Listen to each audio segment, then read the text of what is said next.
and welcome to Mansion Interviews, a podcast which gives me the opportunity to speak to interesting people. And today I'm very excited to have with us on Mansion Interviews Richard and Linda, who are two expats who have moved from the UK to spend some of their time in Spain. Linda and Richard, welcome to the podcast.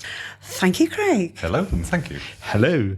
I'd like to start first by asking you where you're originally from and what you both used to do in the UK before you came to Spain. So, Richard, do you want to kick off? I was born in Brighton, which is in England, later moved to Gloucester, and I was employed as a solicitor in local government. What kind of work did you do as a solicitor? Did you go into the courtroom? Yes, I did court work, did prosecutions. Well, that sounds interesting. Crime, that sort of thing? Minor crime, not major crime. Also dealt with buying and selling houses, law around planning and developments, commercial law. There's contracts with major companies for developments of town centres and so on. And how long were you working in that field? About 20 years. Okay. And Linda, what did you do in the UK before you came to Spain? I also worked in local government. I was a committee secretary at Gloucester City Council, followed by Tewkesbury Borough Council. And what was the best thing for you about that job? Really, the inside knowledge it gave you of everything that the council was involved in and the decision-making process, which can sometimes be a bit ponderous, as all things are with local government, but it was interesting. And what was the worst thing about it? The councillors. The people themselves. The people themselves, yeah. One works with professionals in local government, people who have studied and are qualified in their particular field, whatever that may be. But most of the time, councillors are elected to local government that don't have that specialist knowledge. So they come in with quite unfeasible ideas of what can be done. Unrealistic ideas. Yes. And what is lawful. And what is lawful. Yes, Okay. yes.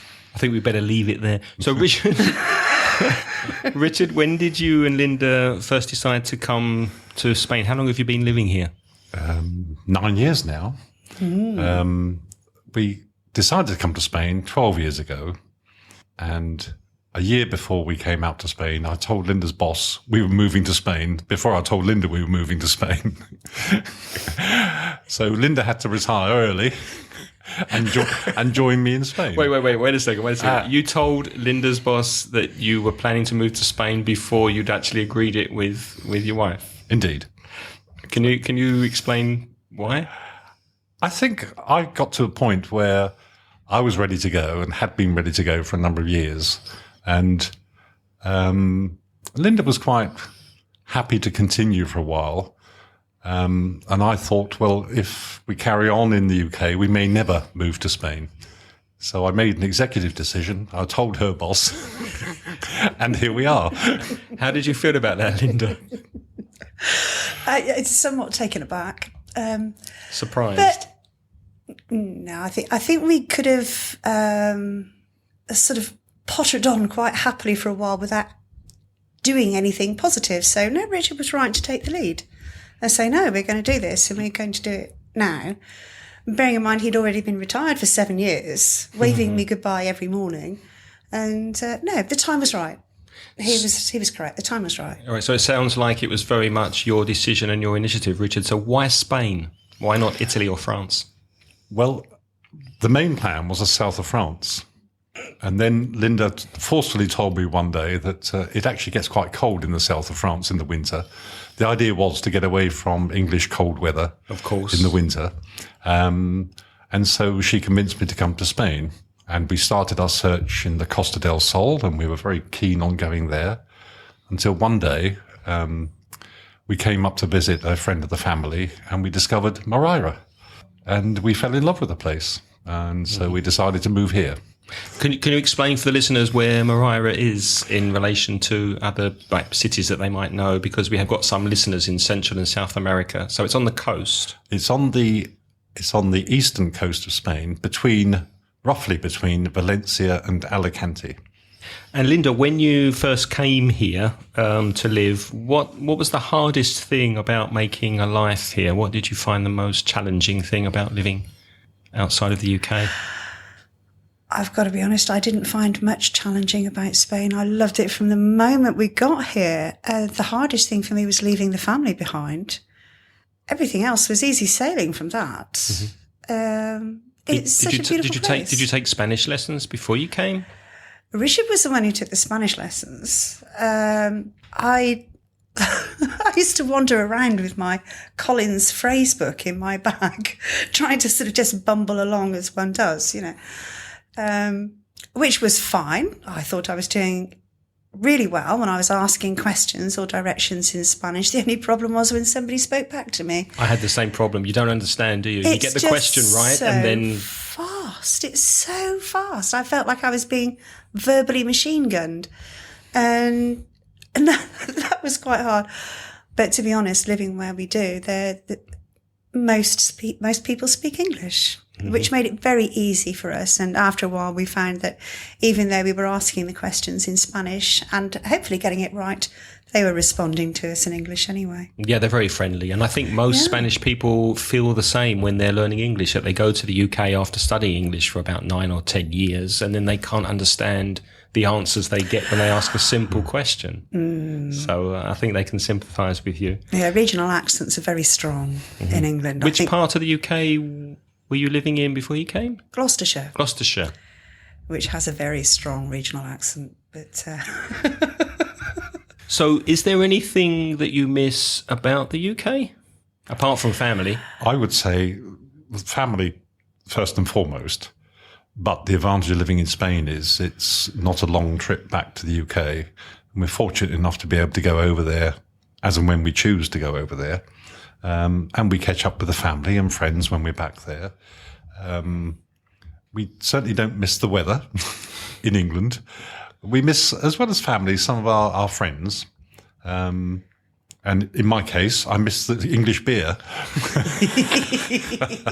But luckily in Spain, one can buy tins of English beer now, so that's not quite so bad. Do you miss the atmosphere in English pubs? Not particularly, because I find, although it's different in Spain, our social circle tends to involve going to places where there are like-minded English people drinking, sometimes too much, but not too often. Mm-hmm. So no, we've created a very nice social circle of friends out here, much the same as we have back in England, and it's quite nice to dip back to England now and again and to renew those friendships. Right. And it has to be said, in our view, that the English pub culture is not how it was in our younger day. It's very, very different now because the market has changed in England. One always has a mental picture of what English pubs are like. Everybody's sort of standing at the bar with a pint in their hand, and it's all very loud, and it's all around a lovely fire, and eating Yorkshire pudding. And whilst there are still pubs like that, the atmosphere is not the same. All the pubs in England are now catering to families and encouraging people to bring their children in, so that you've always got children surrounding you when you're in the pub. So some of the things that used to make it fun and used to make it atmospheric, shall we say, have to be toned down because of the wider clientele. Mm-hmm. So the English pub as it was doesn't really exist anymore.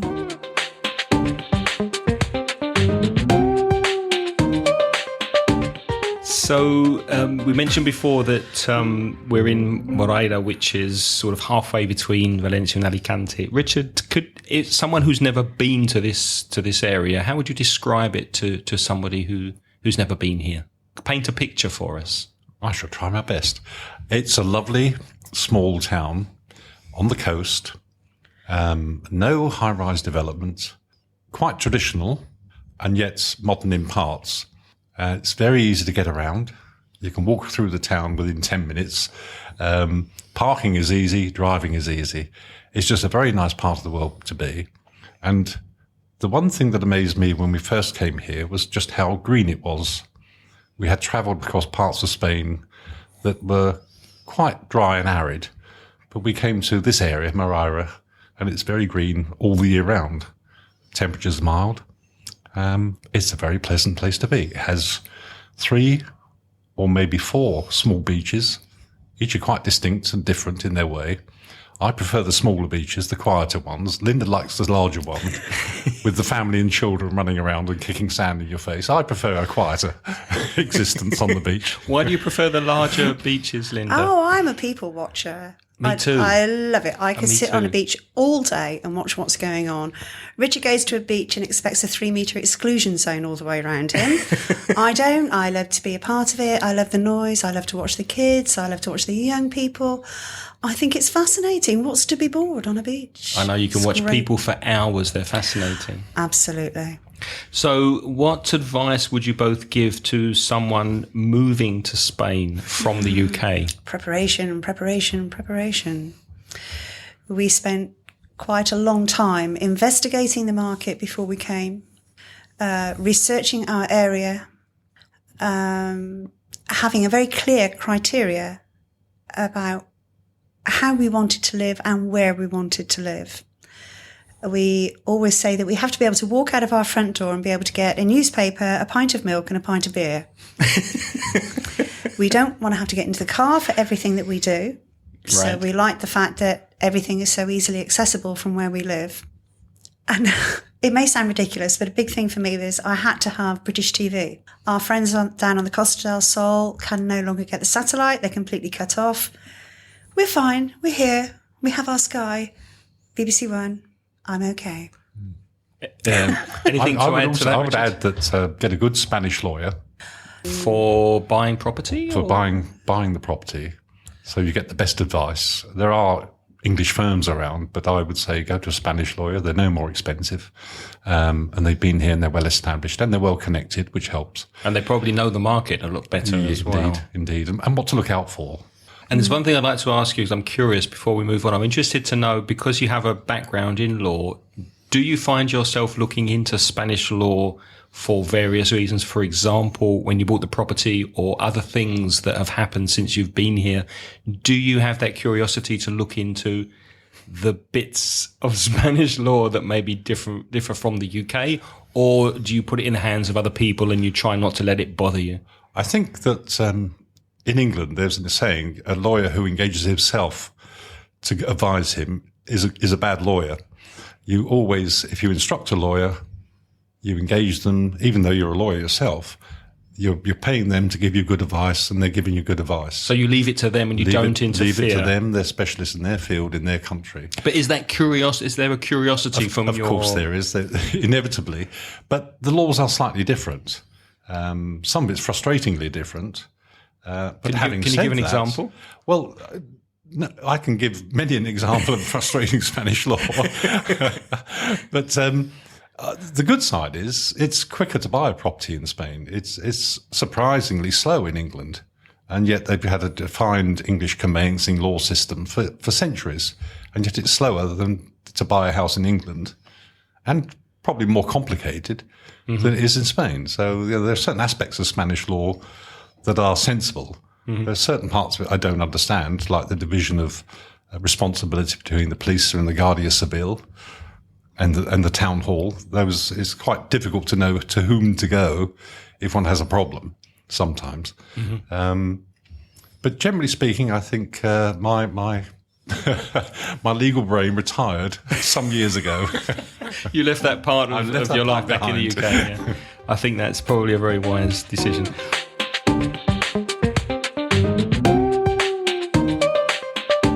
Okay, let's move on. In this section of the podcast is something that I like to call the quickfire hot seat section. So I'm going to ask you both a series of quickfire questions, and you can answer them as quickly or as involved as you like. So, Richard, what makes you happy?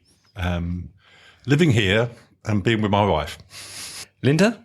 The same. I love being here. Richard and I have a lovely life here. But by the same token, I love going home and catching up with the grandchildren.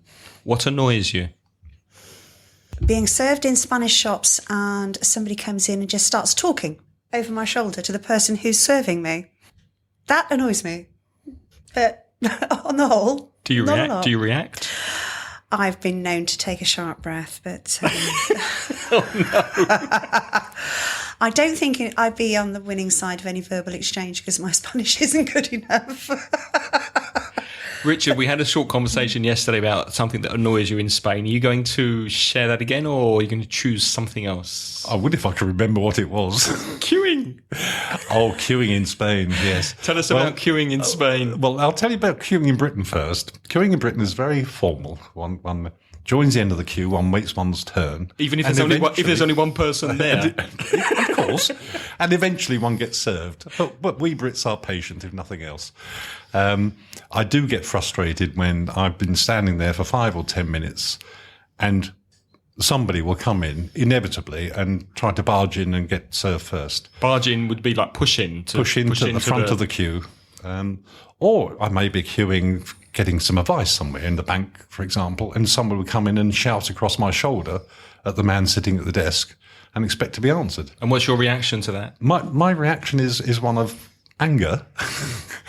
But not just to the person barging in, but also the fact that they're actually responded to and given an answer instead of being told to wait their turn. So you're angry at two people: the person who's doing the queue jumping, and the person who's responding, who's accepting it. Indeed. Next question: which famous person, dead or alive, would you like to have dinner with? Winston Churchill. Fascinating man. Awful lot of stories. Linda? Oh, Hugh Jackman, he'd be so decorative at the table. Not much conversation going on, I would imagine. Who needs conversation when you're looking at Hugh Jackman? If you could go back to your late teens, early 20s, what advice would you give yourselves, a younger Richard and a younger Linda?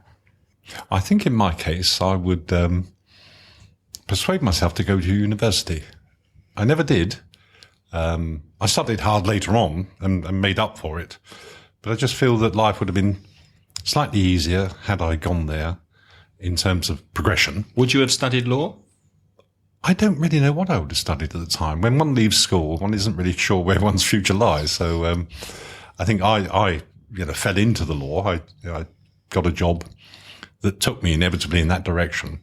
If I'd been studying at university, I don't really know what I would have studied. But I don't think it's just about the degree you come out with. It's about the experience of being there, the people you meet, the friendships you make, and I think the maturity you gain in that process. Linda? I think the advice I'd give to my younger self would be travel more. I was quite serious and worked hard and had personal goals that I worked towards. Personal or professional? Professional, I would say, because of the things I wanted to achieve, mainly my independence and a home of my own, and I was very focused on that. But now when I look back, I was so young when I started to save and work towards that. I think I should have had more fun, really. Travelled more? Travelled more, yeah. Food. What's your favourite Spanish dish?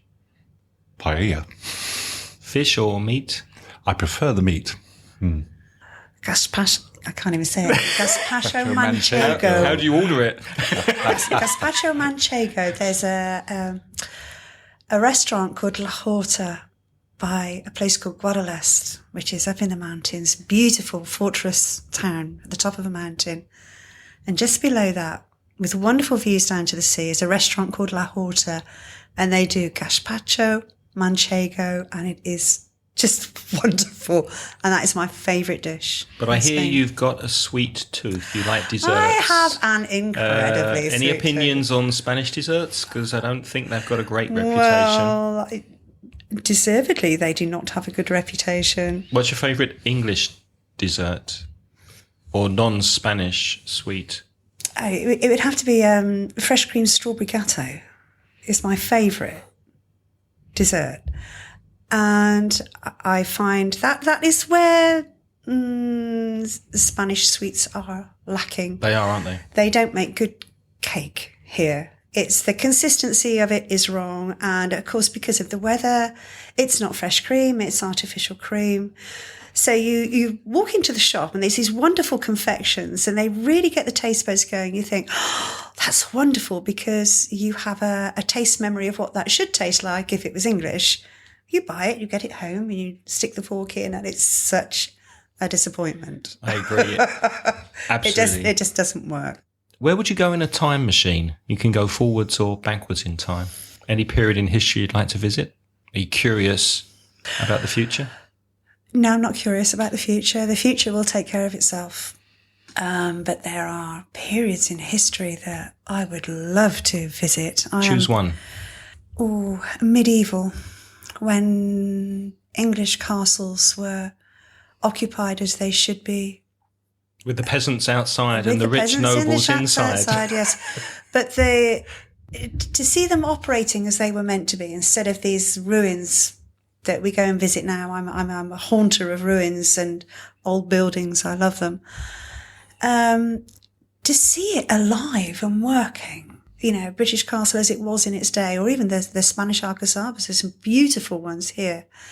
I would just love to see that. I wouldn't like to go back there, no.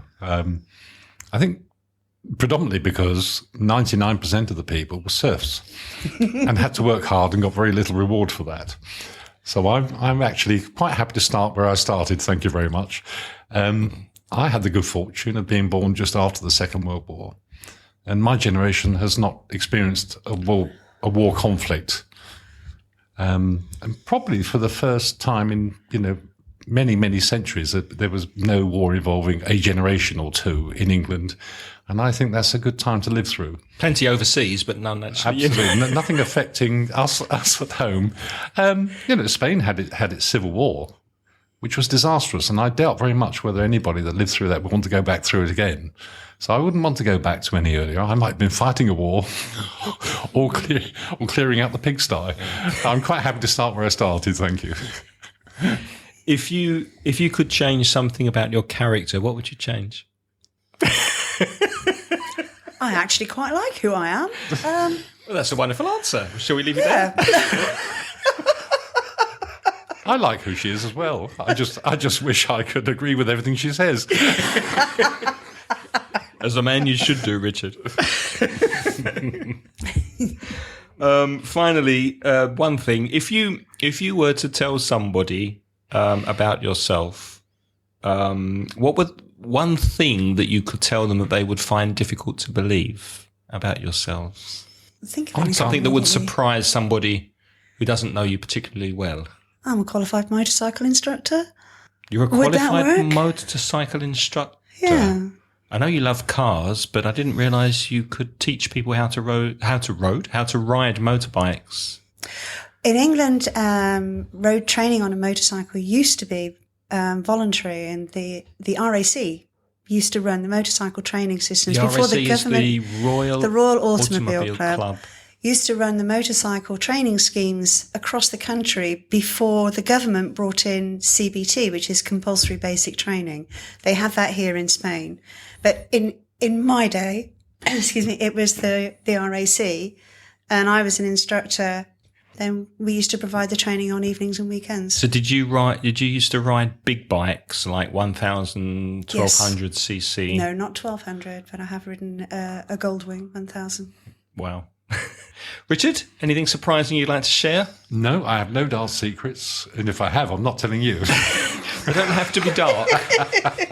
They don't have to be dark. No, I honestly can't think of any secrets that I have. I'd like to think I'm a fairly open and honest person. It's not a secret. It's just something that people may not know about you. No, I honestly can't think of anything offhand. Linda, can you think of anything about Richard? Oh, there are many, many interesting things about Richard. Like the fact when he was 16, instead of going out and getting a job, he and his brother disappeared to the continent in a little sports car and got up to all sorts of adventures. That's no secret. That's not a secret. secret. Quite proud That's of something that. that people may not know about Indeed, you. I left school. When Richard was 16, he didn't leave school. He disappeared from school. I left school. He'd left He school. didn't go to work. He You disappeared travelled to around the Europe. continent with his brother in a little sports car. Which countries did you travel around, and which sports car did you drive? It was a little red MG midget, and we drove down through France and into Spain, and we spent our time in Spain. I'm trying to remember the name of the resort. Lloret de Mar? Lloret de Mar. South of Barcelona. The destination everybody went to in the 60s. And back in the days where hippies used to go there. Back in the days when I wore a pair of short swimming trunks for the whole trip on the beach, and a policeman came on the beach and took me off the beach and pointed at a pair of long swimming trunks and forced me to buy them because my shorts were too short. And those were the days of Franco. Indeed. And you had to be careful what you wore. He had his hand on his gun, so I didn't argue. Right. And they were the days when Richard had hair. Okay, Richard, Linda, thank you very much for your time, and thank you for being here. It's been fun. Thank you, Craig. Thank you.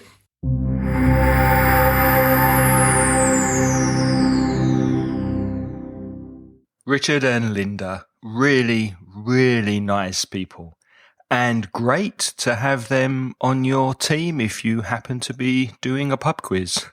Thank you very much for listening to this podcast. And remember, you can find more podcasts to improve your listening and your English at inglespodcast.com. And there are some comprehension questions to this listening and some vocabulary translated into Spanish at inglespodcast.com/Richard and Linda.